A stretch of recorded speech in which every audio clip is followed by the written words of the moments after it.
we begin with a double whammy for the markets. Stocks finishing the day deep in the red as Jay Powell spoke, and the U.S. turned up the heat on China. The S&P 500 losing more than 1.5% on the day.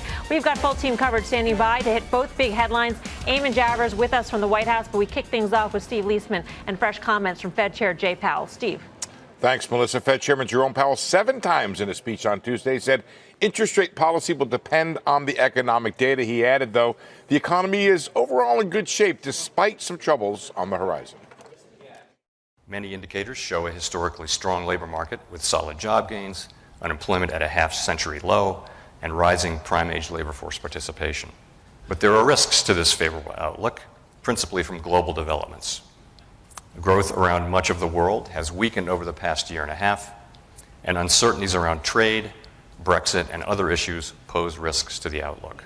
All right, what's it all mean for the outlook for rates? Well, Powell did appear mostly neutral about what the Fed would do at the late October meeting. That is, wanted to front-run his committee. Markets took his comments as affirming their expectations for rate cuts. J.P. Morgan writing, if the Fed leadership wanted to push back against market expectations of another ease later this month, we think Powell would have chosen language that didn't call out downside risks to the outlook.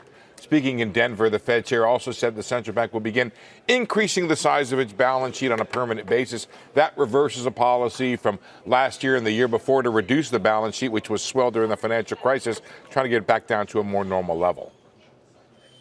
Growth of our balance sheet for reserve management purposes should in no way be confused with the large-scale asset purchase programs that we deployed after the financial crisis. Neither the recent technical issues nor the purchases of Treasury bills we are contemplating to resolve them should materially alter the stance of monetary policy. This was an opportunity for Powell to change the market expectations for the October meeting, and he seems to have chosen not to do so. So it looks like another quarter-point rate cut will be delivered by the Fed right around Halloween, guys. Steve, just quickly, increasing the size of the balance sheet, can that be considered some form of QE? If you want. I mean, look, it would. What they have to do is permanently replace the temporary operations they've done to provide greater liquidity. So that's about $200 billion of work they need to do. The smallest quantitative easing program they did was $600 billion. And then they're going to grow the balance sheet based on the economy. So it's not an intent to lower long-term interest rates, and it's an attempt to provide an ample amount of reserves to keep the funds rate where they put it. So it's not in intent and not in actual size or not in execution is it quantitative easing, I would argue. All right. Steve, thank you. Steve Liesman. Now on to the other headline rocking markets today, the Trump administration turning up the heat on China ahead of Thursday's trade talks. Let's get to Eamon Javers at the White House with all the details. Eamon.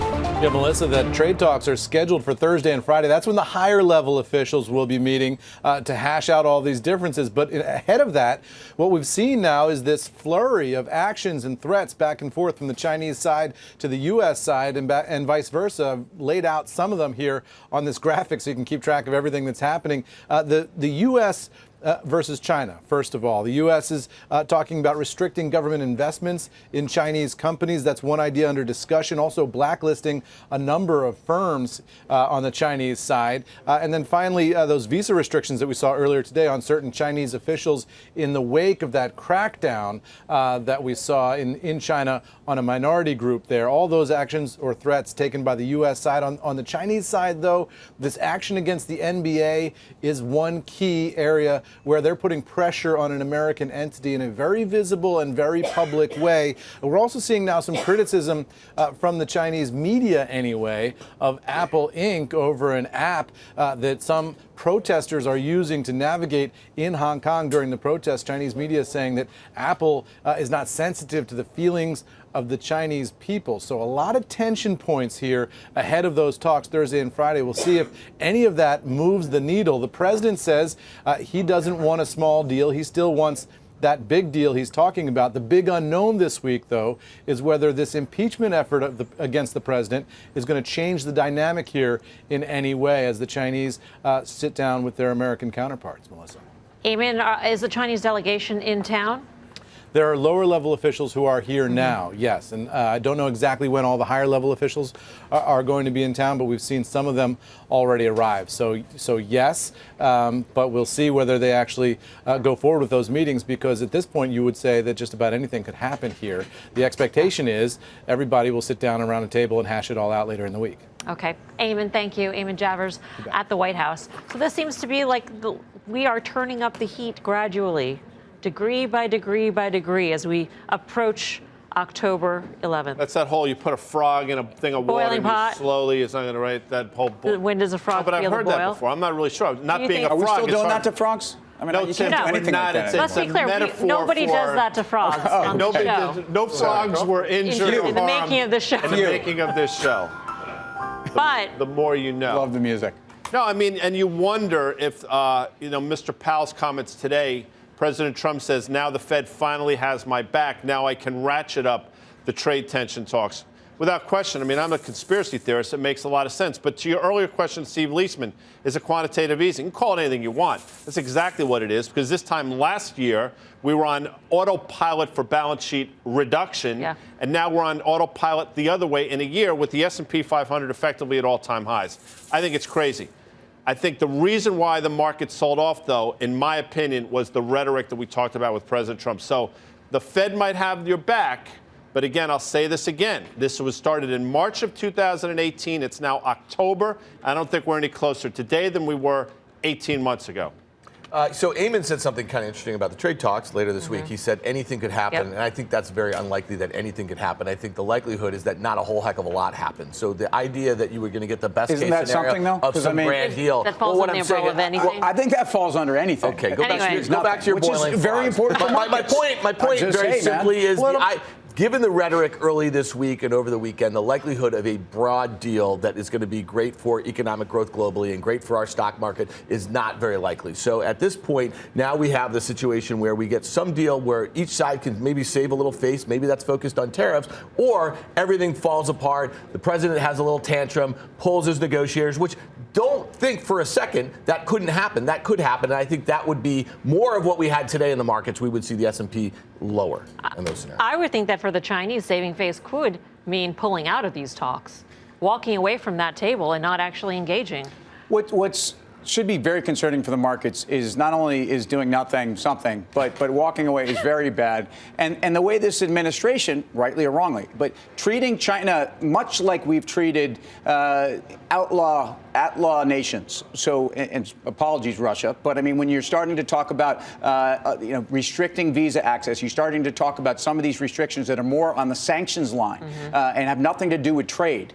You get into a treatment that's very different. It's very insulting if you're the Chinese. I mean, again, I'm not going to speak to is it warranted or not. I think China policy right now is very popular in this country. So, but when I look at what the markets are doing, and I look at the reliance on the Fed, and today, so back to was this QE, whatever this was, look, Powell went out of his way. I thought he made it very clear to say, don't confuse balance sheet management with some larger scale asset purchase like we used to do. And I think that was the reason where the market had clawed back almost all that it had lost, began to sell off, and effectively closed on the lows. So I think less Fed is certainly still a big issue for this market, even if today he did say we'll leave our options open for the next 3 weeks. I still think the restrictions on the Chinese and some of the other rhetoric that was going on, I think that's the bigger story here. I mean, we all focus on Powell. We all do that for all the right reasons. We all understand. And we basically, according to Liesman now, I mean, we're talking about an interest rate cut once again, maybe another one before the end of the year. So that, I think, is almost a given, sort of baked in. I think still it comes down to this whole trade war thing, and that's why we sold off. I mean, that commentary today was enough to get this market really pushing to the downside. Now, we had actually been holding Mel almost all day at about a 19 VIX. We finished over 20. Why is that? Because late in the day, even though we were just revisiting that same low, late in the day, that was a pretty harsh sell-off. I mean, that really was a nice big move to the downside, and that really does have some stirring up some of the concerns that I think people have. I don't know that I agree with you on one thing, though, Guy. When you said we're no better now than we were 18 months ago, I think in terms of negotiation, maybe we are a little bit better because both economies are suffering. I think the Chinese are suffering even more than we are by a significant amount, but I think we're both suffering to some degree because we are starting to see weakness in some of these numbers. We aren't seeing the wins that we were seeing for a while and maintaining as well as we were. We've got a few more losses. So I think there's pressure on both sides right now, and I think that will actually get us a little bit further along. Maybe. What did the market tell us today, though, with the action? We had Powell saying we're still data dependent, right? Fed funds future actually went up about 5 points or so, 5 percentage points as he was speaking. So we got up to close to 80% likelihood of a rate cut in October. So what did the markets tell us? The markets told us that China trade will trump whatever the Fed can do, that the Powell put is dead. That was my point. It's no longer. If you ever thought that it was, it's no longer. And that was the point. Maybe I didn't make it clearly enough, but I think that's exactly right. I think Pete's right. When I say we're no closer, I understand what Pete's saying. Both sides are absolutely hurting, but these are two people that I think for President Trump, he wants to save face. He's a very proud man. Everything's about winning. Mm-hmm. And President Xi in China, I mean, the Chinese are very proud people. I'm hard-pressed to believe they're going to come to some resolution over the. That's just my opinion. We'll see how it plays out. What does it tell us? I have no idea why the dollar is as strong as it is, and that makes zero sense to me. But what I'll tell you, something's interesting. Gold topped out. The miners topped out in early September. They all seem to consolidate these levels. I think the trade back on, and again, we've said this for a while, is the gold trade. I think if there's a winner out of all of this, it's GDX and gold itself. And to Guy's point, just real quick, I know you could hit on the dollar, but in terms of gold, we were seeing paper today. I mean, unusual option activity was there today, and we've seen this time and time again. It had taken a bit of a break on this pullback from where it was, the GLD, down back to where it is right now, but they're buying, Mel, and they're actually buying time. It's something we haven't really seen in the options market. Safe haven trades are back in. So if you're telling gold, me gold silver, and dollar, the whole Santa trade is sort of back in terms of the silver and gold. Santa, is that the Santa trade? That's nice. How's the song go, Pete? I'm not going to do it right now. Now, who's saying that song? Quick, silver and gold. Burl Ives. No. It's the Burl Ives trade. The Burl Ives trade. I think so. I better be. It's actually a B-side by U2 back in the Joshua Tree years, back in '87. Okay, Dollar. so yeah, dime for that. Look, the bottom line here is we have a case where if you listen to the Fed, who was actually steepening the curve by talking about more Treasury purchases, that also is going to have people reaching for yield and pushing down lower in terms of the deflation trade. So semis were off 2.6%. They, to me, are going to continue to be on the front line of will they, won't they, traded all the way back down to the 50. This was as big of a down move as we've seen in semiconductors in really in weeks, even though we've had a lot of volatility in that space. So I kind of agree with the crew here. It's very difficult to see how we break out of some of these trades, and that continues to I think, support whether it's staples, whether it's utilities, whether it's also been defensive kind of big box retailers, which are trading at premiums that I think you have to be very careful about, because if all this stuff is coming down as everybody's calling for it,